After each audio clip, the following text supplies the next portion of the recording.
Hello guys and welcome back to another video of our channel. So આજના લેક્ચરની અંદર આપણે ધોરણ 9 ગણિત એની અંદર આપણે જોઈ રહ્યા હતા ચેપ્ટર નંબર 2 બહુપદીઓ અને સ્વાધ્યાય 2.4 એની અંદર આપણો દાખલા નંબર 1 ના 5 દાખલાને કમ્પ્લીટ કર્યા હતા. આજના લેક્ચરની અંદર આપણે નેક્સ્ટ દાખલા સ્ટાર્ટ કરીશું, દાખલા નંબર 2 કે જેની અંદર આપણને 3 દાખલા આપેલા છે અને કીધેલું છે કે સીધો ગુણાકાર કર્યા સિવાય નિત્યસમનો ઉપયોગ કરીને નીચેના ગુણાકારની કિંમત શોધો. મતલબ 103 ગુણ્યા 107 એવું આપણે કર્યા વિના અલગ કોઈ નિત્યસમનો ઉપયોગ કરીને શું શોધવાનું છે? બંનેની કિંમત શોધવાની છે. બરાબર, મતલબ આ બંનેના ગુણાકાર શોધવાના છે. એકદમ સિમ્પલ છે. 3 દાખલા તમને ફટાફટ હું કમ્પ્લીટલી શીખવાડી દઉં. ખાલી વિડીયોમાં અંત સુધી બન્યા રહેજો અને દાખલાની અંદર કમ્પ્લીટ ધ્યાન રાખજો.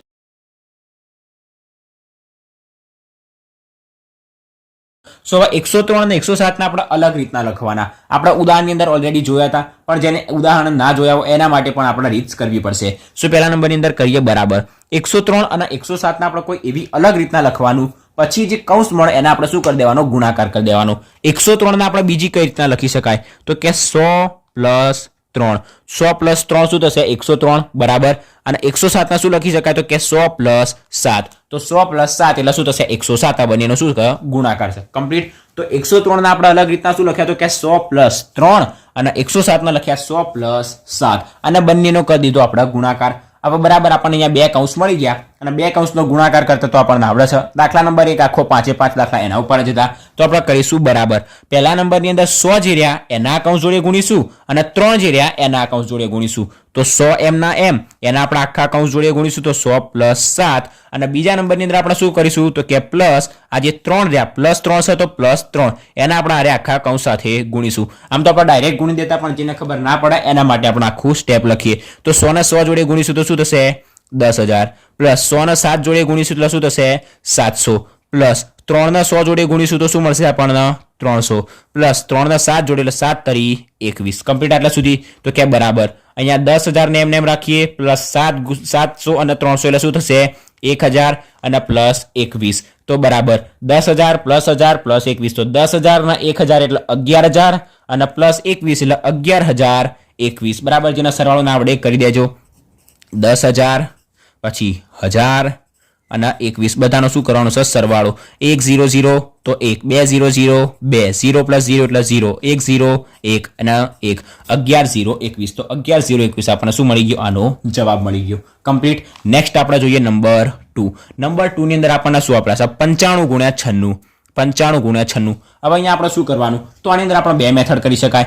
100 - 5 કરી શકાય. 95 એટલે શું કહેવાય? 100 - 5 અથવા તો 90 + 5. 90 ની અંદર 5 એડ કરી શકો અથવા તો 100 માંથી 5 ન એડ કરી શકો. 100 માંથી 5 ન બાદ કરી શકો. જે આપણી મરજી હોય આપણે અહીંયા કરી શકાય. 100 માંથી 5 બાદ કરો તો પણ ચાલે, 90 માં 5 એડ કરો તો પણ ચાલે. શું કરીએ આપણે? 90 ની અંદર 5 એડ કરી જોઈએ. તો 95 એટલે 90 + 5 ગુણ્યા એમ ને એમ 96 એટલે શું કહેશે તો કે 90 + 6. તો બરાબર હવે શું કરવાનું? 90 ના આખા કૌંસ જોડે ગુણવાના અને 5 ના આખા કૌંસ જોડે ગુણવાના. સો 90 અને શું થશે અહીંયા? 90 + 6. પછી અહીંયા +5 તો +5. 5 ના આખા આર્યા કૌંસ જોડે ગુણીશું તો 90 + 6 કમ્પ્લીટ. બરાબર હવે 90 જોડે ગુણાશે અને 90 6 જોડે ગુણાશે તો 90 થશે 81 અને 2 0. 90 ગુણ્યા 90 શું થશે? 8,100. 90 81 અને 1 અને 2 0 એમ ના એમ. પછી પ્લસ 9 છંગ 54 અને આ 0 એમ ના એમ. પ્લસ 5 9 45 અને આ 0 એમ ના એમ. પ્લસ 5 છંગ 30. તો કે બરાબર આ બધાનો આપણે શું કરી દઈએ? હવે સરવાળો કરી દઈએ. તો પહેલા નંબરની અંદર જે 8,100 રહે એને એમ ના એમ રાખીએ. Plus 540 plus 450. 540 અને 450. 0 + 0 એટલે 0. 5 ને 4 9. 5 ને 4 9 એટલે આપણને શું મળશે? 990. 990 અને પ્લસ આપણે કરીશું 30. બરાબર, આ ત્રણનો હવે આપણે કરી દઈએ સરવાળો. 8100 મતલબ 8,100 પછી 990 અને 30.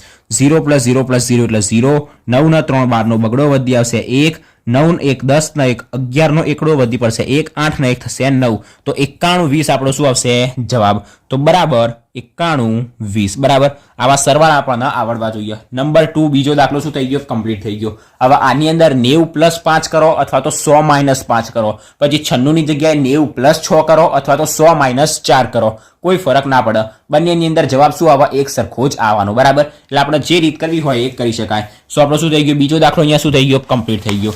નેક્સ્ટ આપણે જોઈએ ત્રીજો દાખલો નંબર 3. ત્રીજા દાખલાની અંદર આપણને શું આપેલું છે? 104 ગુણ્યા 96. 104 ગુણ્યા 96. અહીંયા આપણે જોઈ શકીએ આપણને શું આપેલું છે, એક 100 થી મોટી આપેલી છે, એક 100 થી નાની આપેલી છે. તો કરીએ બરાબર 104 એટલે શું લખી શકાય, 100 પ્લસ 4. અને 96 એટલે શું લખી શકાય, તો કે 100 માઇનસ 4, 100 માઇનસ 4. હવે આપણને આ તો જોઈને જ ખબર પડી ગઈ કે 100 પ્લસ 4, 100 માઇનસ 4 મતલબ એ સ્ક્વેર પ્લસ બી સ્ક્વેર વાળું સંખ્યા આવી ગઈ. એ પ્લસ બી, એ માઇનસ બી એટલે એ સ્ક્વેર માઇનસ બી સ્ક્વેર. એ પ્લસ બી, એ માઇનસ બી મતલબ એ સ્ક્વેર માઇનસ બી સ્ક્વેર. તો નિયમ શું કહેશે, પહેલા પદનો સ્ક્વેર માઇનસ બીજા પદનો સ્ક્વેર. પહેલું પદ છે 100 તો 100 નો સ્ક્વેર માઇનસ બીજું પદ એટલે 4 તો 4 નો સ્ક્વેર. પછી હશે બરાબર 100 નો સ્ક્વેર એટલે કેટલું થશે, 10,000 માઇનસ 4 નો સ્ક્વેર એટલે શું થશે, 16. બંનેની બાદ બાકી કરીશું એટલે આપણને શું મળશે, 99,84, 9,984. કમ્પ્લીટ સરળતાથી આપણને મળી જાય. સિમ્પલ અને સરળ બાદ બાકી છે. 99,84 આપણને શું મળી જશે, જે નંબર 3 રહ્યો એનો આપણને જવાબ મળી જશે. અહીંયા 104 તો બરોબર છે, આપણને 96 ની જગ્યાએ શું લખી શકાય, 90 માઇનસ 4 પણ લખી શકાય. આપણી મરજી, આપણે જે લખવું હોય એ લખી શકાય. સોરી, 90 પ્લસ 6 લખી શકાય, 90 પ્લસ 6. પછી તમે ગુણાકાર કરશો તો પણ તમને એ જ જવાબ મળશે. છેલ્લા જવાબની અંદર ફરક પડશે નહીં. બરાબર, ખાલી સ્ટેપ અલગ અલગ આવશે પણ જવાબ એ જ આવશે. બરાબર, તો આપણો ત્રીજો દાખલો પણ અહીંયા શું થઈ ગયો, કમ્પ્લીટ થઈ ગયો. સો આજના લેક્ચરની અંદર આપણે દાખલા નંબર 2 ના 3 દાખલા કમ્પ્લીટ કર્યા. ગુણાકાર આપણે શોધવાના હતા, ખૂબ જ સિમ્પલ અને સરળ દાખલા હતા, નાના. સો આજના લેક્ચરમાં આપણે અહીંયા સુધી રાખીએ. આની અંદર કોઈ ડાઉટ નહીં હોય એવું આશા રાખું છું. જો કોઈ પણ હજી પણ ડાઉટ હોય તો બિંદાસ કમેન્ટ બોક્સમાં જણાવજો, તમને તરત જ જવાબ મળી જશે. વિડીયો ગમે હોય તો વિડીયોને લાઇક અને શેર જરૂરથી કરજો, અને જો ચેનલ પર નવા હોય તો ચેનલને સબસ્ક્રાઇબ પણ જરૂરથી કરી દેજો. સો થેન્ક્સ ફોર વોચિંગ ગાઈઝ.